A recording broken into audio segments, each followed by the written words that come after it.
Aditya masih duduk di atas lantai saat tak lama terdengar dering HP-nya. Dilihatnya Johan yang menelepon.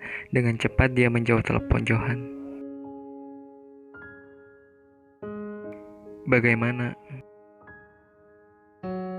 Saya sudah menemukan ibu, Pak. Saya langsung bawa ibu pulang atau bagaimana? Terdengar suara Johan di ujung telepon.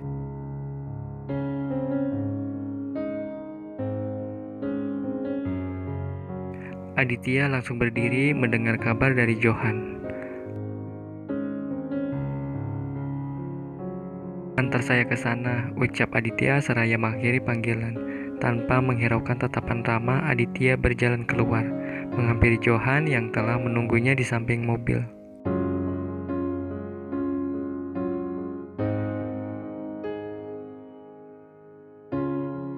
Apa dia bersama laki-laki? Tanya Aditya sebelum masuk mobil. Tidak, Pak. Ibu bersama teman wanitanya, Johan sambil membukakan pintu mobil. Tanpa bertanya lagi, Aditya segera masuk ke mobil.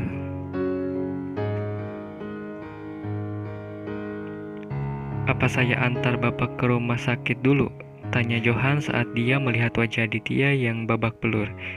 Dia sudah menduga hal ini pasti terjadi saat tadi dia melihat Aditya pergi ke kantor dengan penuh kemarahan.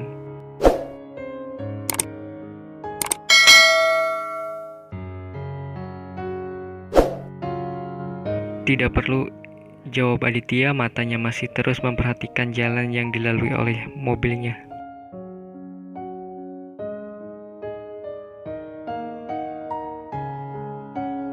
Dia sampai harus ke Bandung hanya untuk bersembunyi dariku, batin Aditya ketika mobil yang dikendarainya Johan memasuki pintu tol yang mengarah ke Bandung.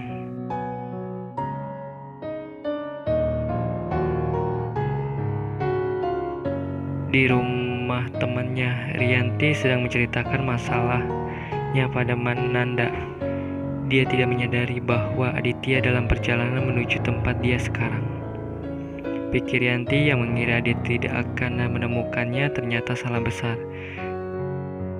Dia tidak terpikirkan bahwa Aditya bisa memerintahkan Johan dan anak buahnya yang lain untuk mencarinya. Bahkan tidak perlu sampai babak belur dihajar Rama jika Aditya mau bersabar menunggu Johan.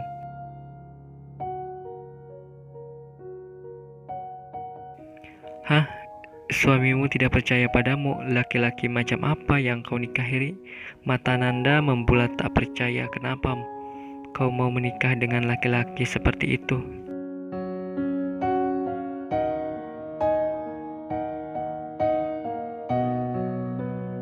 Cinta Nan, aku mencintainya, ucap Rianti sambil tersenyum getir.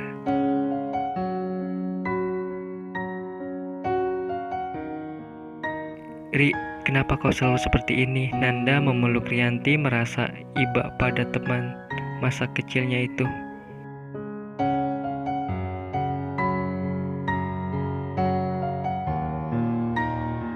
Apa setelah semua ini kau masih akan mencintainya? Tanya Nanda seraya melepaskan pelukannya.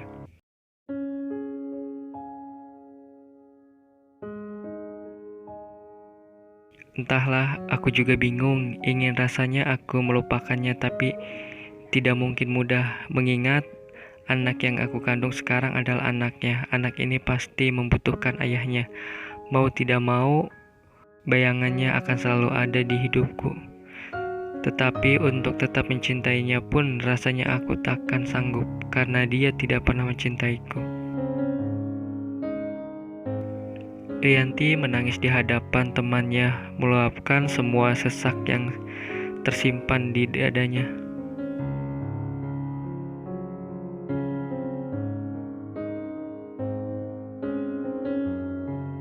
Sampai terdengar suara pelayan datang dan memberitahukan ada yang datang.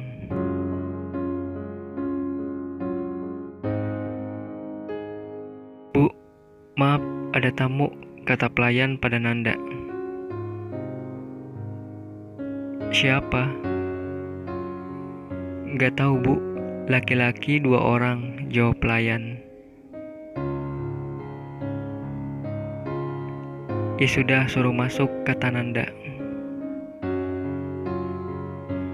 Merasa ada tamu yang dipikirnya adalah teman Nanda, Rianti pamit untuk masuk kamarnya. Aku masuk kamar ya Nan, gak enak takut tamu penting, Rianti sambil bangun dari sofa. Belum sempat dia melangkah, terdengar suara laki-laki yang sangat dikenalnya.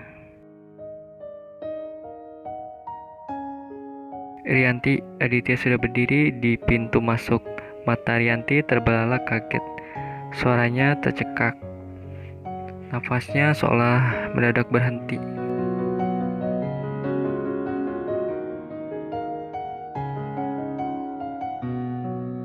Ikut aku, Aditya sambil berjalan mendekat.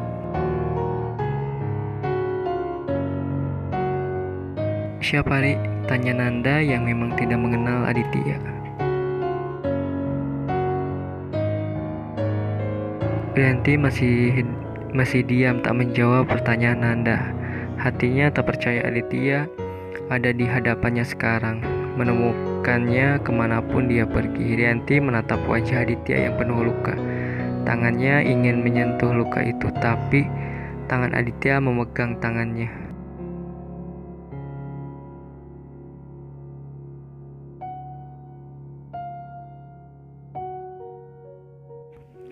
Serentak, tangan Rianti membeku di udara. Tolong tinggalkan kami berdua. Sebenarnya tidak berdua, karena Johan pun ada di sana. Tanpa berniat untuk pergi, Nanda melihat Rianti. Dan Rianti mengangguk, meminta Nanda untuk meninggalkan mereka.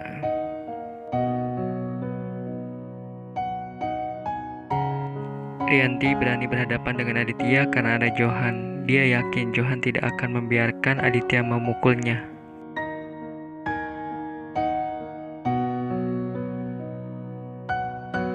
Bereskan barang-barangmu, ikut aku ke Jakarta. Untuk apa? Kau tidak mengakui anak ini bukan? Buat apa aku kembali? Memang aku tidak percaya padamu, tapi setidaknya pulang ke rumah sampai kita melakukan tes DNA.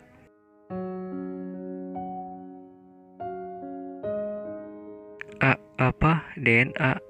Tes DNA katamu? Iya, aku ingin memastikan anak siapa yang ada di kandunganmu. Johan yang sejak tadi mendengar ikut kaget dengan perkataan Aditya, menautkan kedua alisnya.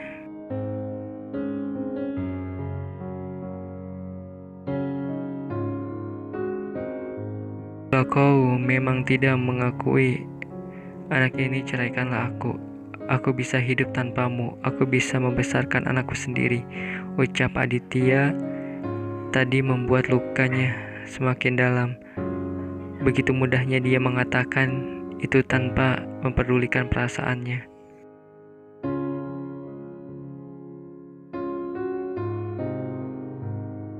Pak, Johan yang dari tadi diam ikut berbicara, tapi Aditya mengibaskan tangannya, membuat Johan kembali menutup mulut.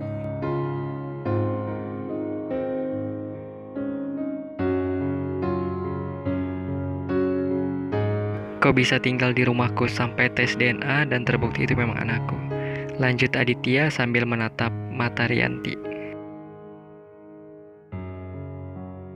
Tidak, jika kau ingin menceraikanku, ceraikanlah. Tidak perlu mengulur-ulur waktu. Rianti berbicara sampai bibirnya bergetar, tidak mengerti apa yang ada di otak Aditya.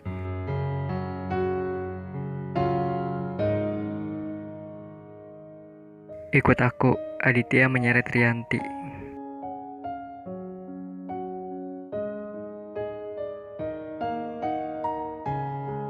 Plak, Rianti menampar Aditya. Berhenti memaksaku. Johan tercekat tak percaya Rianti berani menampar Aditya. Aditya hanya diam, pasrah Rianti menamparnya. Baiklah, jika itu maumu, kita akan tes DNA anak ini. Tapi aku akan tetap tinggal di sini. Jangan memaksaku kembali.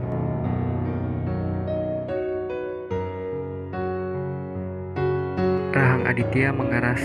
Terserah, tapi jika anak itu terbukti bukan anakku, kubunuh kau, ucap Aditya tajam.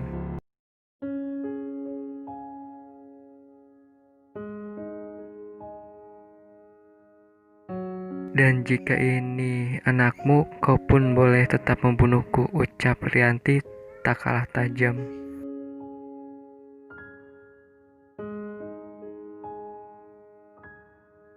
Johan terkejut mendengar apa yang diucapkan oleh Rianti. Pak, sebaiknya kita kembali ke Jakarta. Johan berusaha menghentikan pertengkaran kedua suami istri itu. Sedangkan Aditya masih menguncang kaget mendengar perkataan Rianti.